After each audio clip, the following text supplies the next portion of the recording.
రాష్ట్రాలకు నిధుల కేటాయింపు విషయంలో కేంద్రంపై అసంతృప్తి వ్యక్తం చేశారు డిప్యూటీ సీఎం భట్టి విక్రమార్క. కేంద్రం తీరుతోనే రాష్ట్రాల అభివృద్ధికి ఆటంకం కలుగుతుందన్నారు. సెస్ సర్ఛార్జీలు మొత్తం కేంద్రానికేనా అని ప్రశ్నించారు.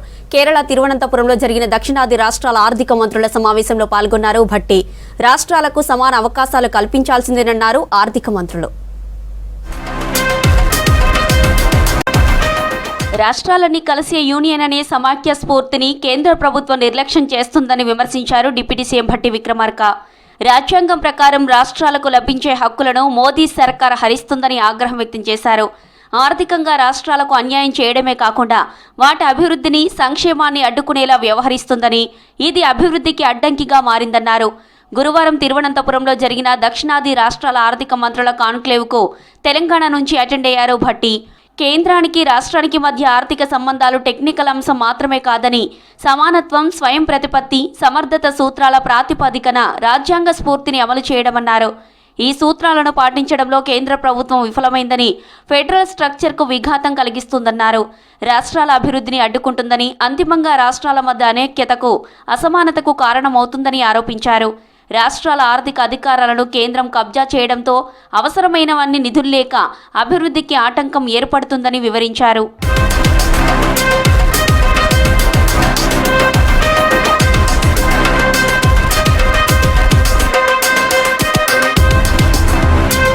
కేంద్రానికి రాష్ట్రాలు వసూలు చేసి ఇస్తున్న పన్నుల్లో 13వ ఫినాన్స్ కమిషన్ సమయానికి 32% మాత్రమే రాష్ట్రాలకు పన్నుల వాటాలు అందేవని, 14వ ఆర్థిక సంఘం దీన్ని 42%కి పెంచడంతో కాస్త వెసులుబాటు లభించిందని భట్టి అన్నారు. కానీ పూర్తి స్థాయిలో న్యాయం లభించలేదని, ఆ 10% పెంపుతో వాస్తవ నిధుల వరద రాష్ట్రాలకు అందట్లేదని అన్నారు. కేంద్ర ప్రభుత్వం సెస్ సర్ఛార్జీల పేరుతో వసూలు చేయడమే ఇందుకు కారణమని, ఇలా సమకూరిన ఆదాయంలో రాష్ట్రాలకు ఎలాంటి వాటా ఉండట్లేదని చెప్పారు. ఈ మొత్తం కేంద్రానికే పోతున్నాయని చెప్పారు. దేశం మొత్తం జీడీపీలో ఈ రూపంలో అందుతున్న ఆదాయం 28% అని చెప్పారు. సెస్ సర్ఛార్జీలు తాత్కాలికమేనని కేంద్రం చెబుతున్నా మరో రూపంలో ఏటా శాశ్వత ప్రాతిపదికన అమలు చేస్తూ ఉందన్నారు.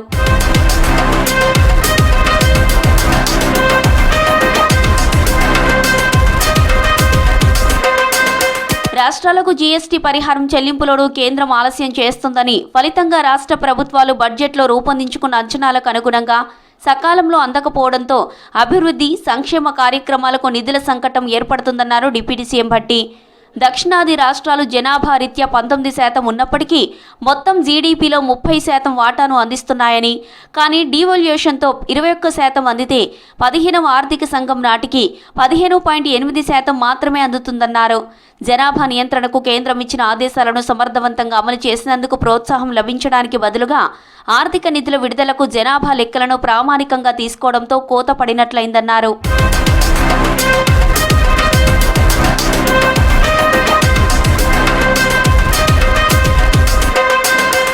కేంద్ర ప్రభుత్వ సంక్షేమ పథకాల అమలు కోసం రాష్ట్రాలకు ఇస్తున్న నిధులకు దేశమంతా ఒకే ఫార్ములాను రూపొందించడంతో రాష్ట్రాల్లోని ప్రత్యేక అవసరాలకు అనుగుణంగా ఖర్చు చేయడంలో చిక్కులు వస్తున్నాయని భట్టి పేర్కొన్నారు. కేంద్ర ప్రభుత్వం సంక్షేమ పథకాలకు ఇస్తున్న 4.80 లక్షల కోట్లతో ఆర్థిక సంఘం రాష్ట్రాలకు అందే నిధులు 3వ వంతుగానే ఉన్నాయన్నారు. ఇంకోవైపు రాష్ట్రాలు తీసుకునే అప్పుల విషయంలోనూ కేంద్రం జోక్యం చేసుకుని పరిమితుల ఆంక్షలు విధిస్తున్నదని, కానీ కేంద్రం మాత్రం యథేచ్ఛగా అప్పులు తీసుకుంటుందన్నారు. మరోవైపు పార్లమెంటు నియోజకవర్గాల డీలిమిటేషన్ ప్రక్రియకు కూడా 2011 జనాభా లెక్కలనే ప్రామాణికంగా తీసుకుంటున్నందున జనాభా నియంత్రణను సమర్థంగా అమలు చేసిన దక్షిణాది రాష్ట్రాలకు సీట్లు తగ్గి పార్లమెంటులో గొంతు వినిపించలేని పరిస్థితి నెలకొందన్నారు.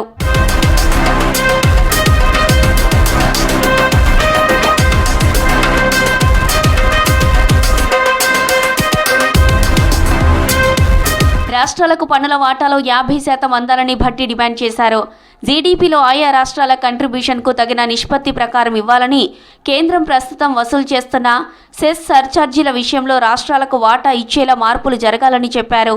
రాష్ట్రాలు తీసుకునే రుణాలపై కేంద్ర పరిమితులను ఎత్తివేసి స్వయం ప్రతిపత్తి కల్పించాలని, నియోజకవర్గాల డీలిమిటేషన్లో దక్షిణాది రాష్ట్రాలకు పొలిటికల్ వాయిస్ ఉండేలా నిబంధనలను, గైడ్ లైన్స్ మార్చాలన్నారు. ఆర్థిక అంశాల సహకార సమాఖ్య స్ఫూర్తిని అక్షరాల కేంద్రం అమలు చేయాలన్నారు. అన్ని రాష్ట్రాల నుంచి ఇదే తరహా అభిప్రాయాలను వ్యక్తం చేయడంతో 16వ ఆర్థిక సంఘానికి, కేంద్ర ప్రభుత్వానికి ఈ కాన్క్లేవ్లో చేసిన తీర్మానాన్ని పంపాలని మీటింగ్లో నిర్ణయం తీసుకున్నారు.